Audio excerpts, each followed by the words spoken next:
I'm Christopher Larmey, aka Derby 159 and 2 on publichandicapper.com, and this is the second video I've made as part of my publichandicapper.com analysis of the weekly races. Public Handicapper, I think, is the best handicapping contest out there. I really encourage you all to make sure you sign up for the big challenge coming up here, starting with Derby weekend. And make sure you sign up for the NHC Tour, so if you do win the contest, you have a chance to go to Las Vegas in the NHC. I really think this contest is probably the best test of handicapping skills. You have to handicap a variety of races throughout a long period of time. To win this contest, you really have to show some sustained handicapping skills. I think it's a really good test, and again, I encourage you all to join up. What I want to talk about today is what is value handicapping. You hear the term value tossed around all the time in handicapping. I think a lot of times people really don't know what it means, or they misuse the term. And so I thought it would be worthwhile trying to just kind of give the basics of value handicapping. This may be pretty old news to many of you, but hopefully some of you can get some value out of that. If you typically are just trying to pick winners, or always playing the horse you think most likely to win, then this might help you out. So, to talk about value handicapping, keep it simple, try to avoid the math. I'm going to use what I call the value handicapping pie. And here's my pie. Oops, let me go on this side. Here's the handicapping pie.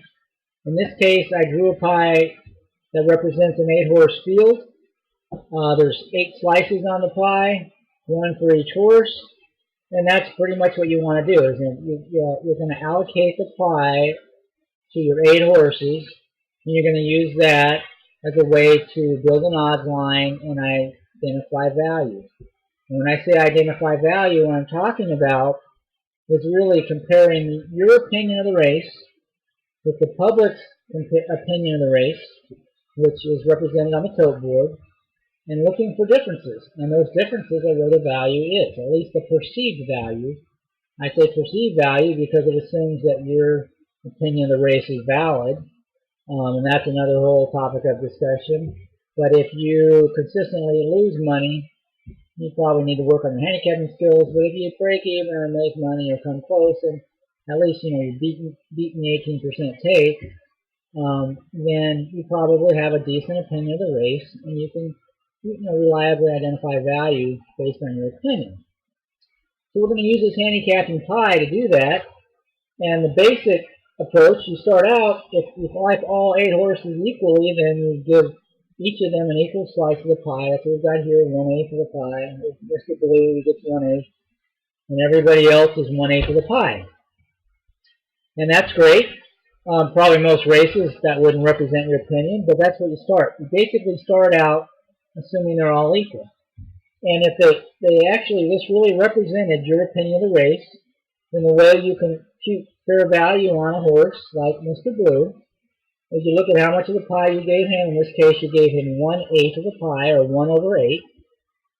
And the fair value for him would be you take the 8, you subtract 1 to get 7, and 7 to 1 would be fair value of Mr. Blue. As simple as that. You draw your pie, whatever fraction of the pie you give your horse, you take the denominator, sorry that's one math term, the bottom half of the fraction, in this case is 8, so the bottom half is 1/8, and you subtract 1, and you got fair value for the horse. And with Mr. Blue, you look on the tote board and he's 6 to 1, or 4 to 1, or 2 to 1, he's an underweight, not a good bet. But if you look on the tote board and he's 10 to 1, or 15 to 1, or 20 to 1, then you've got value, at least perceived value based on your odds line. He's an overlay and his value, and you can play.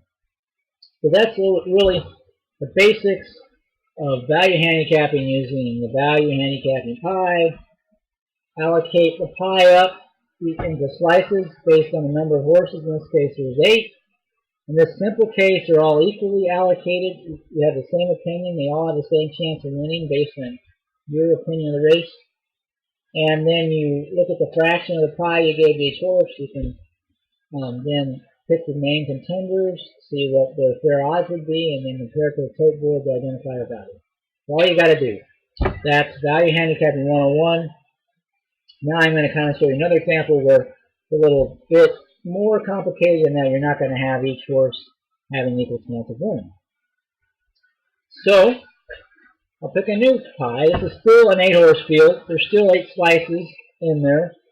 So this time we're going to allocate the pie slices unequally. And we're going to start with Mr. Blue. And we're actually going to say he's got twice as likely to win than just, the 1/8 chance of winning. So we're going to give him 2 slices of pie. So we give him a quarter of the pie. And we're going to get another contender in the race is Mr. Red. And we're going to give him 2 slices or 1/4 of the pie. And the same with Mr. Green. We're going to give him 1/4 of the pie. And we're going to lump the other 5 horses into the last quarter. Some people are tempted to give horses in the race no chance of winning. That's usually unrealistic. Most horses have some chance. So I usually recommend you allocate part of the pie for your non-contenders. And just allocate your main top 2 or 3 contenders the rest of the pie. So, given that these guys each have a quarter of the pie, what is their fair value? Well, 1/4, you look at the denominator or the bottom number, it's a 4, subtract 1, you get 3, and that's your fair value. You got fair value 3-to-1 on these 3 horses. So you look on the tote board and you see Mr. Blue is even money, clearly an underlay, no value there. Mr. Red's 3-to-1, that's fair value, but not exactly something you want to bet on. But you have Mr. Green up here and say he's 10-to-1, and clearly he's the value play. He's 10-to-1 on the line, on the odds board, he's 3-to-1 your line, that's what you play, very intuitive. Since these 3 are all about the same, and he's the one that's got the high odds, that's the horse you play. Again, maybe you don't put this kind of rigor into your formulating your opinion, but you probably kind of do that thinking whether you realize it or not. And that's pretty straightforward. You see people every day finding 2 or 3 contenders they think all have about equal chance and playing the one with the higher odds. All we did here is kind of decide what the higher odds represent value and making sure we insist on that value before we play. Still pretty straightforward, pretty intuitive.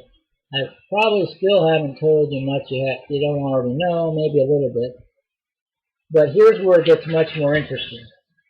This is the example where you graduate to Value Handicapping 102. This is the level of value handicapping that many people never get to because it's not as intuitive, and in fact, it's mentally tough to do. And you'll see what I mean by that here in a second. In this example now, this value pie is another 8-horse field, but in this example, we have a much stronger opinion in this race. There's actually a horse here that we're going to allocate half the pie to, Mr. Blue. We're going to say we think he has 50% chance to win. We're going to give him half the pie. So half the pie, that's 1/2. So you take that 2 and subtract 1. It's even money on our odds round. Clearly the most likely winner of the race.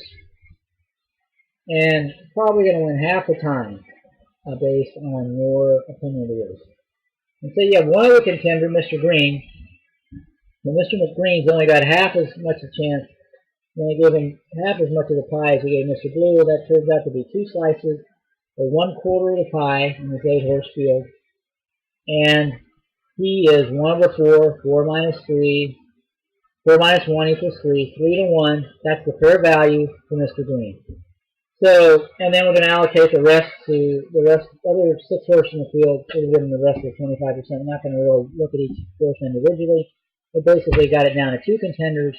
And now you want to see is there any value in the race. So let's look at 2 examples. Example number 1. This is still value handicapping 101. We look at Mr. Blue. He's 2-to-1 on the odds board. That's a great play. We've got the most likely winner. He's going to win half the time. And he should be even money based on our opinion. He's 2-to-1. Everybody's going to run to the windows and bet that horse with close fists, and I wouldn't argue against that at all. Again, that probably happens on a regular basis, although with my experience is, at least with my odds lines, that the most likely winner typically is pretty obvious to most people, which means he's typically an underlay, not an overlay. But in this example, let's say you saw something that there other people didn't, and you get 2-to-1 on a horse you think should be even money. Great. Now we get to value handicapping 102.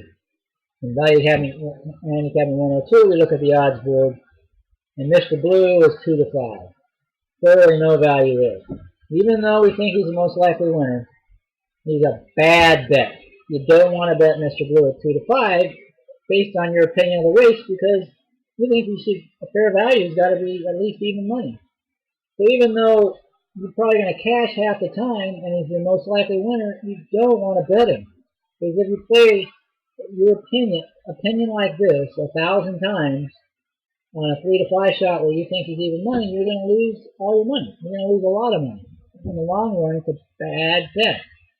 Some people just can't understand that, how the most likely winner would be a bad bet, or how if they cash a ticket it was a bad bet. How can a winning bet be a bad bet? Well, if this is your opinion of the race, the horse goes off at 3 to 5, and you bet him and he wins, it was still a bad bet. Now, you'll lose that argument with me every time, or you may never agree with me, but if you can't accept that argument, then you'll never be a real value. And here's where it gets even tougher. Not only should you pass that race, but there might, if we look at Mr. Green on the same race where Mr. Blue's 3 to 5 and Mr. Green's 10 to 1, remember, we have him 3 to 1 on our odds line, 10 to 1. He's clearly the value play. And here's where it gets really tough. To look past your most likely winner, Mr. Blue, and bet Mr. Green. Now you would bet him knowing that Mr. Blue is more likely to win. And there's half the time Mr. Blue's going to win, and that would drive some people absolutely crazy if they bet Mr. Green and Mr. Blue wins. And they'll say, oh my God, why didn't I play him? I knew he was the most likely winner. Why in the world did I play Mr. Green? Why didn't I play Mr. Blue? Well, because Mr. Blue is no value. Mr. Green's the value. And if you play the race 1,000 times and you bet Mr. Green, you're going to come out way ahead if your opinion of the race, reflects reality at all.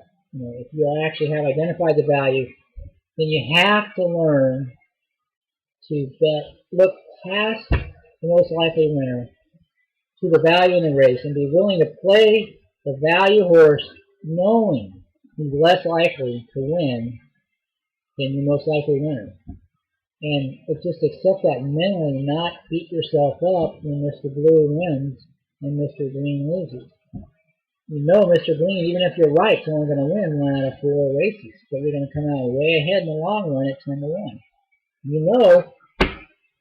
That Mr. Blue, if you're right, is going to win half the time, but you're going to lose money in the long run. That is the crux of value handicapping.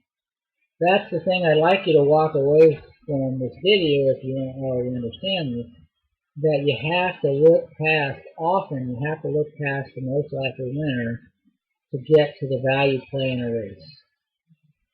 So the main points here are, A, you've got to develop some sort of an opinion of the race and quantify it using an odds line. You don't necessarily have to build an odds line for every horse in the race. The handicapping pie makes it easy. Here's an 8-horse field, and we only built an odds line for 2 horses. We allocated a big chunk of the pie to our 2 main contenders, and we just left the rest for the others, and we really focused on as a value in our main contenders. If both of these are underlays, then we just pass the race and move on.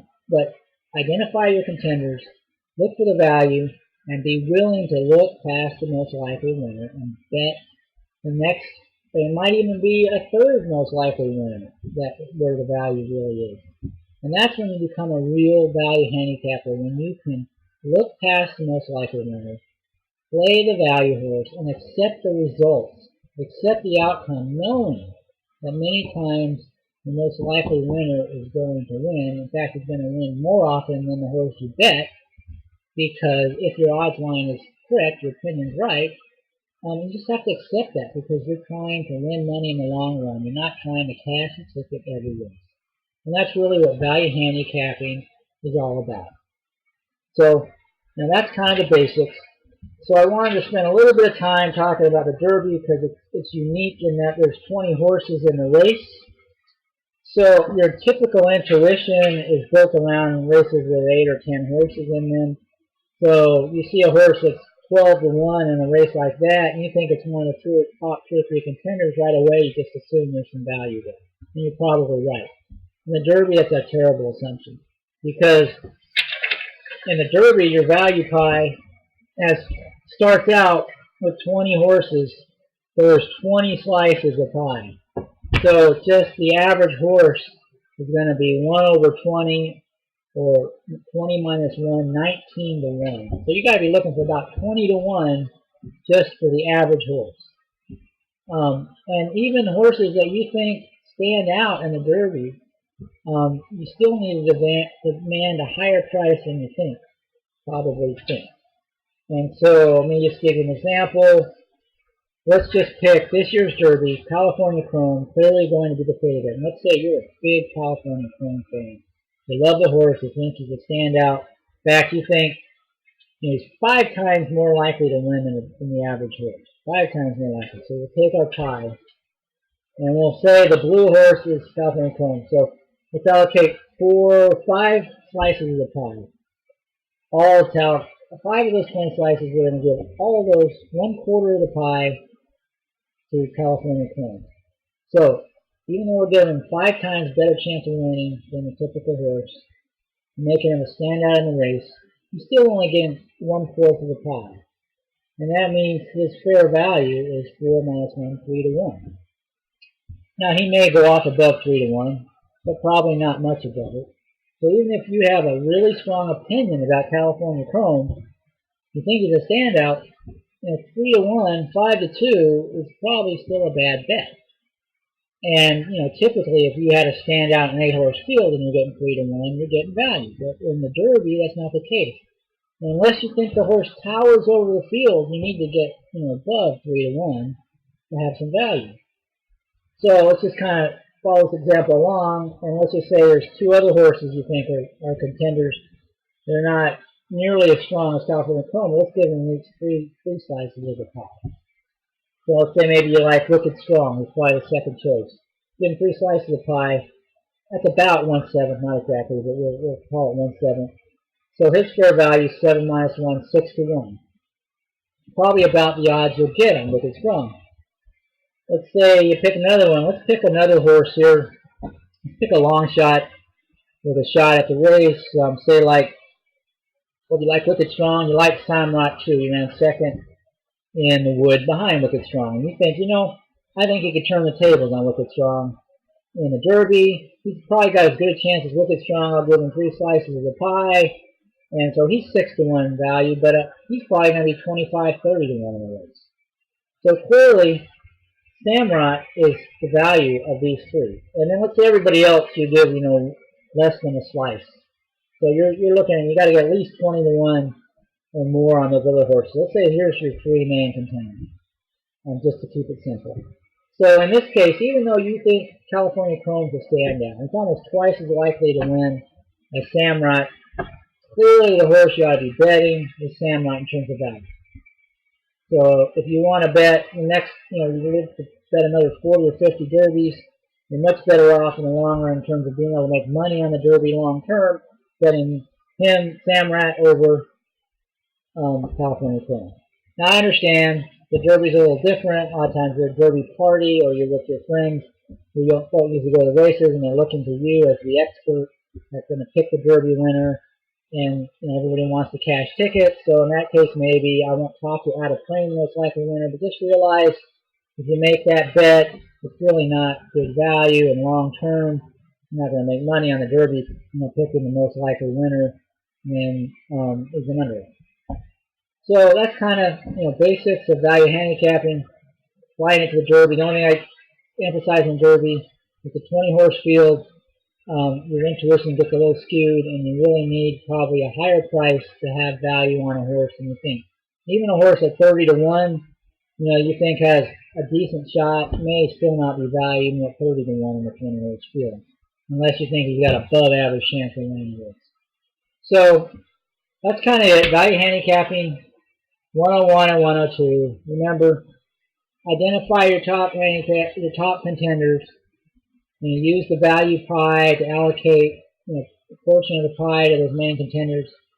Come up with a simple, fair value estimate based on your opinion. Compare it to the tote board, and only play the horses that are valued, your contenders that are valued, and make sure you're willing to get past the most likely winner if he's not valued. And don't be afraid to bet a horse that's not the most likely winner but it's good value, because in the long run you come out way ahead doing that rather than playing the most likely winner who's not a good value number. That's about it. I hope you got something out of this video. For some of you this might be pretty elementary, but I'm hoping that some of you can take something away from it, maybe apply it to handicapping races this weekend on the Derby and Oaks cards, and even the Derby itself, and maybe a little bit of chance to come out ahead at the end of the day, or at least at the end of the year, because you have to think long term when it comes to value. Again, you're not trying to cash tickets or just pick winners. That's picking winners. Handicapping is more than just cashing tickets, more than just picking winners. It's really identifying value and having long-term profitability. And the only way to do that is to really identify value. And hopefully this is a simple way to do that without using a lot of math and without spending hours and hours on a race. So that's about all I've got for you today. Again, I'm Christopher Larmey, aka Derby 159 and 2, editor on publichandicapper.com. I encourage you all to join the contest, join the NHC tour, have fun, cash some tickets, and hopefully I'll see you next January in Las Vegas at the National Handicapping Championship. So thanks again, and good luck.